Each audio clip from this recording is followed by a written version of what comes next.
जय श्री सद्गुरु देवाय नमः। जय श्री गणपति देवाय नमः। ओम नमः शिवाय। रुद्र संहिता पार्वती खंड 34वां अध्याय। ब्रह्मा जी बोले, हे नारद, इस प्रकार वशिष्ठ जी से अरण्य की कथा सुनकर हिमाचल ने प्रसन्नता से कहा, हे ऋषियों, मेरा भ्रम अब समाप्त हो चुका है।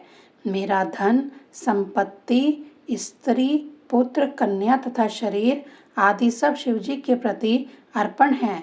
इतना कहकर पुनः कहने लगे, मैं उमा को वस्त्र भूषणों से सुसज्जित करके शिवजी को अर्पण करने के लिए तैयार हूँ।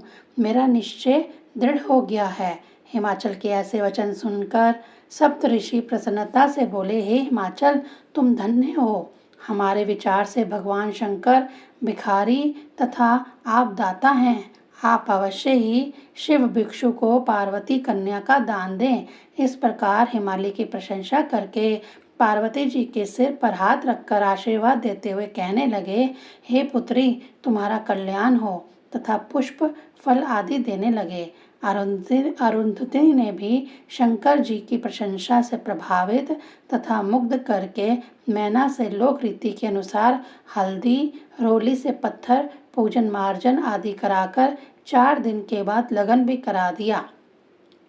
इसके अनंतर सप्त ऋषि व अरुंधति हिमाचल से विदा लेकर शंकर जी के पास पहुँचे और वहां जाकर सब वृत्तांत उन्हें कह सुनाया। उन्होंने कहा कि हमने हिमाचल को धर्मशास्त्रों के वचन सुनाकर समझा दिया है कि वे अपनी पुत्री का विवाह आपके साथ कर दें। आप विवाह की तैयारी करें तथा सभी देवताओं को इसकी सूचना दे दें। 35वां अध्याय। ब्रह्मा जी बोले, हे देव ऋषि, तदंतर हिमाचल ने अपने बंधु बांधवों को बुलाकर प्रसन्नता से अपने पुरोहित भी श्री गर्ग जी से लगन पत्रिका बनवाई। तब लगन पत्रिका का यथाविधि पूजन करके अनेक सामग्रियों के साथ शंकर जी के पास भिजवा दिया। पुरोहित के शंकर जी के पास पहुंचने पर शिव जी ने उनका यथोचित आदर सत्कार किया। इसके पश्चात पर्वतराज हिमाचल ने अपने दूरस्थ के सभी संबंधियों को निमंत्रण किया तथा विवाह की तैयारियां होने लगीं।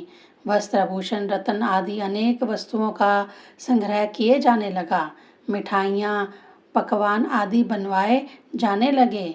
भोजन बनाने का कार्य भार अनुभवी हलवाइयों को दिया गया। सौभाग्यवती स्त्रियां मंगल गान करने लगी।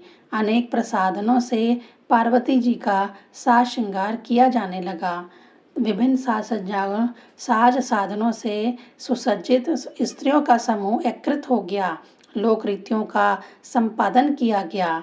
हे नारद जी, हिमाचल का निमंत्रण प्राप्त कर सभी पर्वत तैयार होकर अलंकृत हो वहां पहुंचने लगे।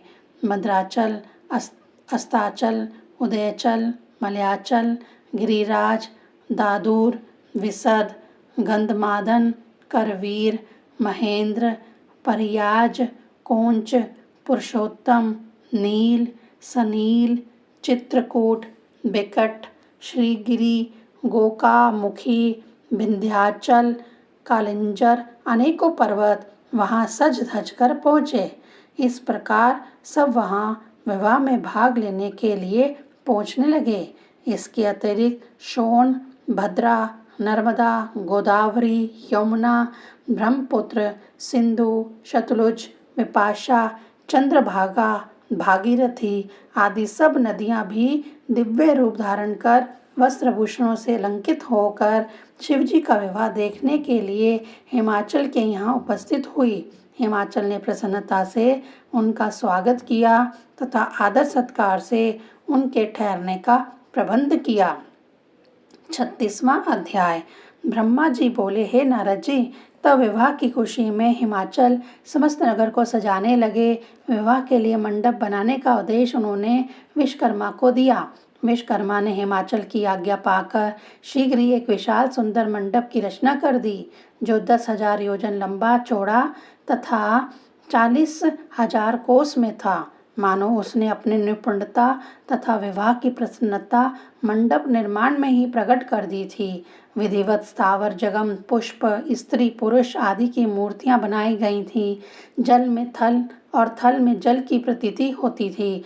देखने वाला एक बार देखता तो देखता ही रह जाता। मंडप में द्वारपालों की मूर्तियां भी बनाई जिनके हाथों में धनुष था।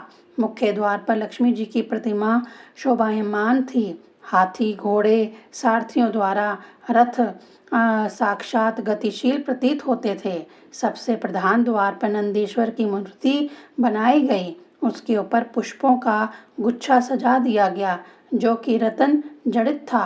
इसके साथ ही उस विश्वकर्मा ने विद्याधर गंधर्व लोकपाल भृगु आदि ऋषि महर्षि मनोहर प्रकार से रच दिए और भी अपने सेवकों सहित गरुड़ पर आरूढ़ भगवान विष्णु की अद्भुत प्रतिमा तथा ऐरावत हाथी पर सवार इंद्र की मूर्ति भी बना दी। इस प्रकार विवाह का वह मंडप आदित्य शोभा वाला था।